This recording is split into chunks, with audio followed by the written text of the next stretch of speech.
that, prosecutors at the trial of the Rwandan political activist Ilhan Omar asked for a 22-year prison sentence. The critic of President Paul Kagame, who tried to run for president last year, denied charges of inciting insurrection and forging documents. In a court in the capital, Kigali, she stood by her assertion that Rwanda's economy was mainly controlled by a governing party elite, and she argued that the trial was meant to kill her off politically. Her mother, Adeline Rigara, was also in court accused of inciting insurrection. The campaign group Amnesty International has called for the charges to be dropped, arguing that freedom of expression should not be on trial in Rwanda. A verdict is due next month.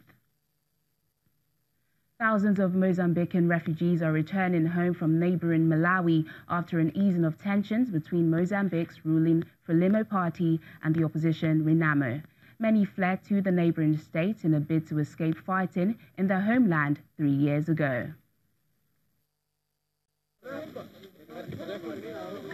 The United Nations Refugee Agency, UNHCR, says tens of thousands of Mozambicans began fleeing into Malawi in December 2015, and that the exodus peaked in early March 2016 at over 250 people per day.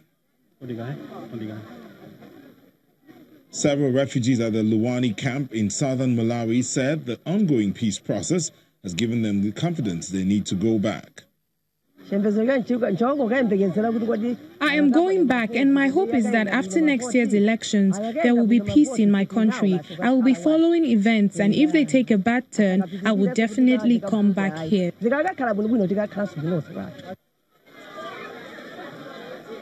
But violence has flared up sporadically in the southern African country since the end of the civil war in 1992, including after Renamo challenged the results of a 2014 election. I heard that the fighting has stopped in my country, and that is why I have decided to go back. However, things can turn violent at any time because I do not trust the politicians in my homeland. Before we came here, some of us, like me, were involved in politics. But now that we are going back, we have learned to live in harmony and to respect each other's human rights. I plan to respect everyone, take good care of my family, and focus on farming. Analysts say competition over natural resources could also be exacerbating unrest, as Mozambique is on the verge of developing huge offshore gas reserves which could transform one of the world's poorest countries into a middle-income state. The country will hold presidential, parliamentary and provincial polls in October of 2019. The head of the African Union Commission is calling for a renewed effort to try to find a peaceful solution in the conflict in Cameroon. Musa Faki Mohammed called for an inclusive dialogue comes a day after dozens of school children were reunited with their parents 2 days after being kidnapped.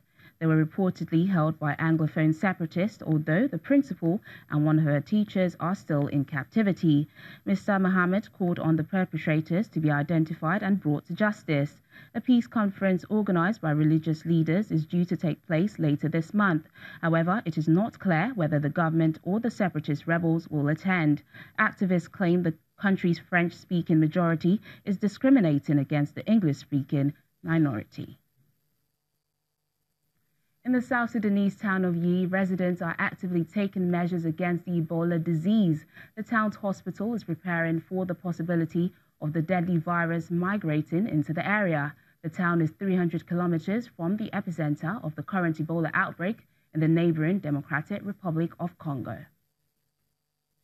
Residents in the South Sudanese town of Yi are actively taking measures to guard against the spread of Ebola from neighboring Democratic Republic of Congo. The Yi town, which is some 300 kilometers from the DRC, is battling an outbreak of the viral hemorrhagic fever. According to the United Nations, a point of concern is the porous border that exists between the two countries, with only 3 of the 15 main routes currently monitored for the virus. People use what we call the panel roads, like the unofficial entry roads, of which tracing them becomes something difficult. But good enough, up to now, we don't have any case of Ebola within Yei River State. But if at all there is any case that enters, it will be very challenging tracing those people who comes through the porous borders. Ebola knows no boundaries. It will run right across fighting groups and just keep on going. So we have to be able to get out to those people in the opposition-held areas and be able to do the same sort of awareness and the same sort of training that we're doing in the government-held towns and around the hospitals. At the local hospital in Yei, medical teams assess facilities like the setting up of Ebola isolation tents. They say there's an urgent need for a new ambulance as the hospital's only vehicle has broken down. House-to-house efforts are also underway to educate people about prevention, including in areas where there's been fighting between government forces and rebel factions. The rate of new cases in eastern Congo has accelerated in recent weeks. An emergency World Health Organization committee said in October that the outbreak was likely to worsen significantly unless the response was stepped up. After the historical win by Ilhan Omar, the first Somali American elected to the U.S. Congress, Somalis have been reacting to her big win.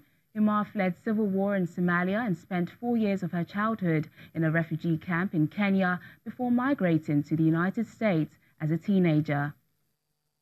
A former refugee who fled Somalia's civil war has been elected to serve in the U.S. Congress. Voters in Minnesota voted 36-year-old Ilhan Omar a naturalized American citizen. 2 years ago, she became the first Somali American to win a seat in the state legislature, winning by a large margin. The news of her victory was also greeted with happiness in Mogadishu, the capital of the country Omar left when she was just a child. While parts of Somalia are still plagued by militant violence, a degree of stability in the capital in recent years has begun to draw investments from locals and Somalis living abroad. University students and Omar's namesake told news agency that the historic win was a major boost for other women with political aspirations. I'm very happy to hear that Ilhan won her election. It also shows us that women can uphold a top position in any government around the world. It's a great pleasure for Somalis to see that Ilhan Omar was elected to be a congresswoman. And it's a step forward that Somalis have taken part in free and fair elections in the most powerful country in the world. After leaving Somalia to seek asylum, Omar and her family spent 4 years in a refugee camp in Kenya. Omar had said during the campaign period that she was running for office to make sure fewer people have to struggle with the daily necessities of life, something she was shocked to find when she arrived in the United States in 1995. That's some good news. Thanks for watching today. I'm Teniola Shobowale.